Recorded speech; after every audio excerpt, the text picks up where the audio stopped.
बिस्मिल्लाहिर्रहमानिर्रहीम अस्सलाम वालेकुम। Welcome to learn with Taqdees. I hope कि आप सब लोग बिल्कुल ठीक होंगे, खैरियत से होंगे। अल्हम्दुलिल्लाह हम भी खैरियत से हैं। आज मैं बना रही हूँ सरसों का साग, जो गंदलों का साग होता है वो। बहुत ही आसान सी रेसिपी है ये, बहुत जल्दी तैयार हो जाती है। सबसे पहले गंदलों का साग मुझे मिला, अच्छा मिला, तो मैंने काफ़ी सारा जो है वो लिया था और उबालने के लिए मैंने रख दिया हुआ था काट के। यहाँ पे गला हुआ मैं दिखा रही हूँ आपको। ये तकरीबन मैंने ली थी 9 थी, जो बंचेस होते हैं वो।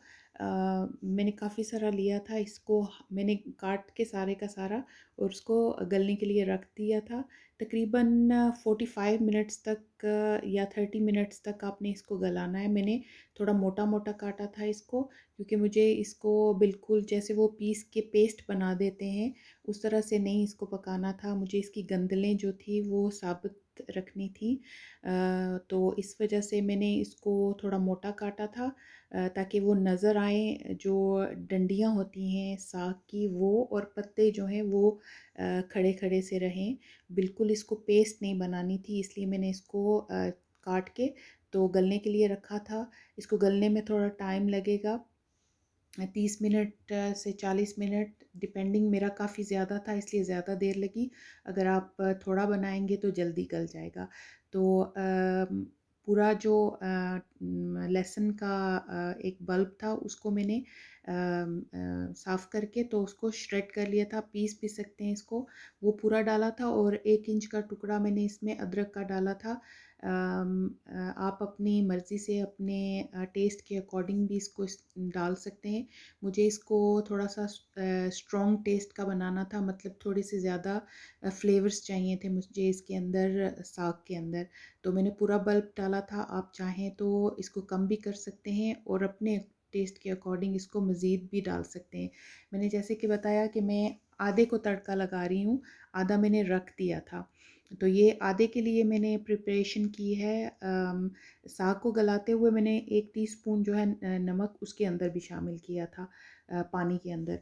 तो यहाँ पे मैंने 1 टीस्पून डाली है, जो कि कम है, बाद में टेस्ट करके तो इसको एडजस्ट कर लेंगे। पहले मैं ज़्यादा नहीं इसलिए डाल रही हूँ, ये ना हो कि ज़्यादा तेज़ हो जाए। मैं जब डालूँगी इसके अंदर साग को, थोड़ा सा उसको पकाने के बाद मैं इसको टेस्ट कर लूँगी। लहसुन को मैंने जो है ब्राउन करूँगी, थोड़ा सा इसका कलर डार्क नहीं करेंगे, हल्का सा ब्राउन होगा। तो मैं इसके अंदर 1 टमाटर और 2 से 3 हरी मिर्चें जो हैं वो मैंने काट के रखी हुई हैं, वो मैं डालूँगी इसके अंदर।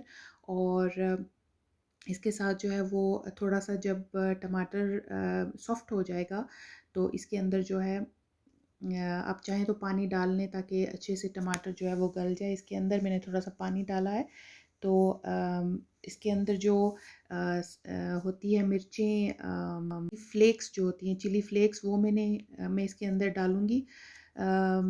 3 टीस्पून मैं डालूँगी। मैंने जैसे कहा कि मुझे इसको अच्छा सा स्पाइसी सा बनाना था, तो इसलिए मैंने ज़्यादा डाली हैं 3। अगर आप कम मिर्चें खाते हैं तो फिर आप 2 ही डालिएगा, या फिर अपने टेस्ट के अकॉर्डिंग, क्योंकि हर बंदे को पता होता है कि उसने कितनी स्पाइसी खाना है, जो बनाते हैं उनको पता होता है। और बिल्कुल हाफ़ टी स्पून से कम, 1/4 टीस्पून जो है उस इसके अंदर मैं हल्दी पाउडर जो है वो भी शामिल करूँगी। और इसको अच्छे से भून लेंगे मसाले को, और फिर जो है अपना साग वो इसके अंदर शामिल करेंगे। अच्छा, गाँव के अंदर अक्सर जो लोग हैं वो सिर्फ़ तेल के अंदर, मैंने बटर भी डाला था इसमें, तकरीबन हाफ़ कप तेल था, और 3 से 4 टेबलस्पून जो थी वो मैंने बटर की भी डाली थी इसके अंदर। आप चाहें तो घी डाल सकते हैं, या फिर सिर्फ़ घी का ही तड़का आप इसको लगा सकते हैं।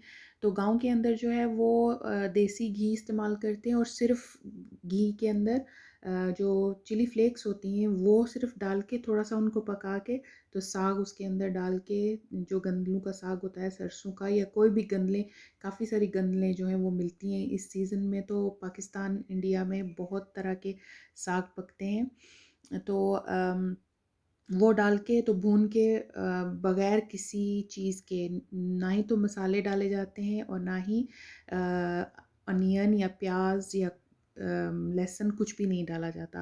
तो अच्छी तरह से मैं यहाँ पे इसको भून लूँगी। ये मैंने अपने तरीके से बनाया, कुछ लोग इसके अंदर प्याज भी डालते हैं। मुझे प्याज से मीठा मीठा लगने लगता है, तो इस वजह से मैंने प्याज नहीं डाला है, सिर्फ जो लहसुन है उसका मैंने इसको तड़का लगाया है। अच्छे से इसको भून लेंगे जब तक कि पानी जो है वो सूख नहीं जाए। पानी सुखाना ज़रूरी है, नहीं तो कच्चा कच्चा टेस्ट रहेगा साग का, और अच्छे से जो फ्लेवर हैं लहसुन के और जो हमारी मिर्चें हैं वो इसके अंदर अच्छे से नहीं जाएंगी। अच्छे से भून लेंगे, तकरीबन 8 से 10 मिनट के लिए इसको भूनेंगे फुल हीट पे ही। तो ये रेडी है। आई होप कि आपको ये रेसिपी ज़रूर पसंद आएगी। हमने तो बहुत मज़े से खाया था इसको, तंदूरी रोटी के साथ खाएं, मकई की रोटी के साथ खाएं। आई होप आपको रेसिपी पसंद आएगी। अगर पसंद आए तो लाइक कर दीजिएगा और अपने फ्रेंड्स और फैमिली के साथ शेयर कीजिएगा ज़रूर इस रेसिपी को। अपना ख्याल रखिएगा। अल्लाह हाफ़िज़।